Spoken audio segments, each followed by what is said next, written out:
Moisés, chegou a hora de você libertar os filhos de Abraão.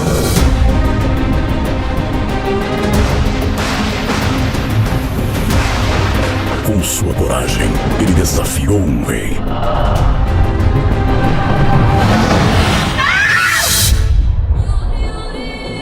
Mas foi com sua fé em Deus que ele salvou seu povo.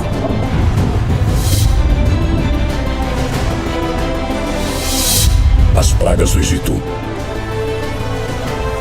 a jornada para a Terra Prometida e toda a emoção do maior fenômeno dos últimos anos, com cenas inéditas.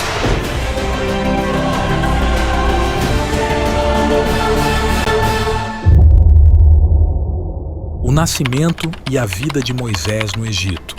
A história do nascimento de Moisés é bastante conhecida. Quando ele nasceu no Egito, havia uma ordem de Faraó de que todo menino hebreu fosse lançado no rio. Todavia, seus pais desafiaram esse decreto e esconderam o menino. Mais tarde, eles o colocaram no rio dentro de um cesto de junco vedado com piche. Quando a filha de Faraó foi ao rio se banhar, viu o cesto que flutuava e se afeiçoou ao menino. A irmã de Moisés, que vigiava o cesto, muito provavelmente Miriam, viu quando a princesa o pegou. Então, rapidamente, ela se ofereceu para arrumar alguém que pudesse criá-lo como ama. Nesse caso, a mulher escolhida foi sua própria mãe biológica. Quando o menino alcançou certa idade, ele foi levado à filha de Faraó e passou a viver na corte egípcia.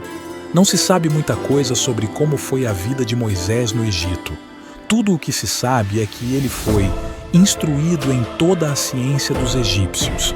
Quando já era um homem adulto, Moisés demonstrou se importar com seu povo de origem. Ao defender um hebreu que estava sendo espancado, ele acabou matando o agressor egípcio. Moisés pensou que ninguém havia visto o que ele fez, mas no outro dia, ao tentar intervir na discussão entre dois hebreus, um deles lhe acusou de assassinato. Moisés foge para Midian e se casa. Quando Faraó soube o que Moisés havia feito, procurou matá-lo. No entanto, Moisés fugiu em direção ao deserto do Sinai e se estabeleceu em Midian. Foi em Midian que ele ajudou e protegeu as filhas de Reuel, também chamado de Jetro. Moisés acabou se casando com uma das filhas desse homem, Zípora. Com ela, Moisés teve 2 filhos, Gerson e Eliezer. Ele também passou a cuidar do rebanho de seu sogro nas proximidades de Horebe, na península do Sinai. Deus convoca Moisés. Foi enquanto estava sendo pastor de ovelhas que Deus se revelou a Moisés e o convocou para liderar o povo de Israel em sua libertação do Egito. Ele estava cuidando do rebanho no deserto quando viu uma sarça ardente. Através daquele evento miraculoso, Moisés conheceu o Deus Santo e vivo. Ele mostrou-se um tanto quanto relutante a retornar ao Egito. Porém, ele recebeu de Deus a garantia de sua presença como sinal de que ele havia sido enviado pelo Todo-Poderoso. Moisés também alegou não ser eloquente ao falar. Por isso, Deus permitiu que Arão, seu irmão, servisse como seu porta-voz, declarando a mensagem dada pelo Senhor a ele. Moisés volta ao Egito. Depois de ter passado 40 anos cuidando de ovelhas no deserto, Moisés retornou ao Egito para confrontar Faraó e pedir a liberação do povo hebreu. Naquela ocasião, ele já estava com 80 anos de idade. Faraó se opôs ao seu pedido e desprezou o Deus de Israel. Tudo aconteceu conforme o plano soberano de Deus. Muitos anos antes, o Senhor havia prometido ao patriarca Abraão que julgaria a nação que haveria de dominar e oprimir o seu povo. Deus então demonstrou, através de Moisés e Arão, sinais de seu poder, tanto os egípcios quanto os hebreus. Deus enviou uma série de 10 pragas que significavam o juízo divino sendo derramado sobre a nação do Egito, seu rei e seus deuses. As 10 pragas enviadas ao Egito. As 10 pragas do Egito foram sangue, rãs, piolhos, pestes nos rebanhos, úlceras, chuva de pedras, gafanhotos, trevas e a morte dos primogênitos. Antes que as 10 pragas fossem enviadas, Moisés e Arão, com a ordem do Senhor, foram falar com Faraó para que ele deixasse o povo de Israel partir. Todavia, Deus já havia lhes avisado que Faraó não os escutaria. Portanto, Deus colocaria sua mão sobre o Egito. Moisés lidera o povo de Israel. Após o envio das consecutivas pragas que apontavam para o poder do Deus de Israel, Faraó deixou que os israelitas saíssem do Egito. No entanto, antes da última praga, que consistiu na morte dos primogênitos do Egito, Deus deu instruções a Moisés para instituir a celebração da Páscoa. Após a saída do povo de Israel do Egito, Faraó ainda tentou persegui-lo. Provavelmente ele acreditou que os israelitas ficariam encurralados pelo mar. No entanto, Deus abriu as águas do Mar Vermelho para o povo de Israel passar, e depois as fechou sobre o exército de Faraó.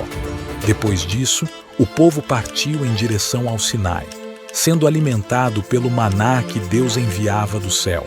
Foi ali no Sinai que Moisés recebeu de Deus a lei. Ele ficou durante 40 dias e 40 noites no Monte Sinai, a fim de receber as tábuas de pedra contendo os 10 mandamentos. Deus também instruiu Moisés sobre como proceder na fabricação de um santuário móvel. Este serviria de local apropriado para a adoração a Deus. Deus também lhe falou sobre a instituição do sacerdócio na casa de Arão. Em decorrência da incredulidade e rebeldia dos israelitas, a peregrinação pelo deserto se estendeu por 40 anos. O resultado foi que a primeira geração que havia saído do Egito morreu antes de entrar na Terra Prometida. A morte de Moisés. Enquanto liderou o povo de Israel, Moisés enfrentou várias oposições. O povo era ingrato e diversas vezes questionou sua autoridade. Moisés conduziu o povo até as fronteiras da Terra Prometida e, inclusive, enviou espias para investigar a terra. No entanto, Moisés não foi autorizado a entrar nela. Ele e Arão pecaram contra Deus, em que feriram uma rocha. Deus lhe havia ordenado que ele falasse com rocha para que ela desse água ao povo de Israel. Mas ele falou com ira, agiu com arrogância, tomando para si o lugar e a honra de Deus, e ainda agiu com violência, batendo na rocha. Depois, Moisés orou a Deus e lamentou profundamente o castigo de não poder entrar na Terra Prometida.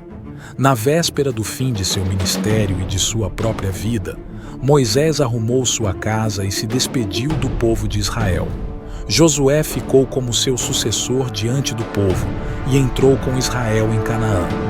Na ocasião de sua morte, ele subiu no Monte Nebo e pôde contemplar de longe a terra que o Senhor havia preparado ao povo de Israel.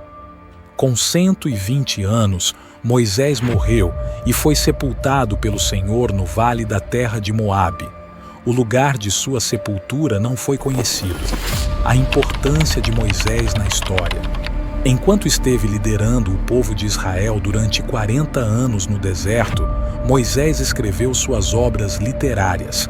Ele foi o principal autor do Pentateuco, ou seja, os 5 primeiros livros do Antigo Testamento, também chamados de Torá: Gênesis, Êxodo, Levítico, Números e Deuteronômio. Além de ter escrito os livros da lei, Moisés também escreveu pelo menos um dos salmos, o Salmo 90. Por ter sido um dos homens escolhidos por Deus para escrever as Escrituras, Moisés também foi um profeta que revelou e registrou as palavras de Deus ao povo sob a direção do Espírito Santo. Escritor de Hebreus destaca a fé de Moisés ao rejeitar ser chamado de filho da filha de Faraó. Ele também estabelece uma comparação entre Moisés e Cristo, mostrando que Moisés foi uma figura de Cristo como mediador da antiga aliança. Essa antiga aliança apontava diretamente para o próprio Cristo, no qual encontra seu perfeito cumprimento. Moisés foi um homem de caráter e fiel a Deus, preocupado com a honra do nome do Senhor. Ele ocupou uma posição muito elevada no plano divino do Antigo Testamento. A fama de Moisés como o grande homem escolhido por Deus se estendeu desde os tempos de Josué até os tempos do Novo Testamento. Também, quando se fala sobre a história de Moisés, sempre deve ser lembrado que ele e o profeta Elias apareceram ao lado de Jesus no episódio da Transfiguração. Ele foi o grande legislador de Israel e Elias, o grande profeta da nação. Naquela ocasião, eles falaram da morte iminente de Jesus, apontando para o fato de que a lei e os profetas testificaram de Cristo. A história de Moisés é uma fonte de inspiração e motivação para todos nós. Ela nos ensina a importância de confiar em Deus, buscar sua orientação e nunca desistir, mesmo quando enfrentamos desafios aparentemente impossíveis. Que possamos aprender com a vida de Moisés e aplicar essas lições em nossas próprias vidas, para que também possamos alcançar grandes coisas.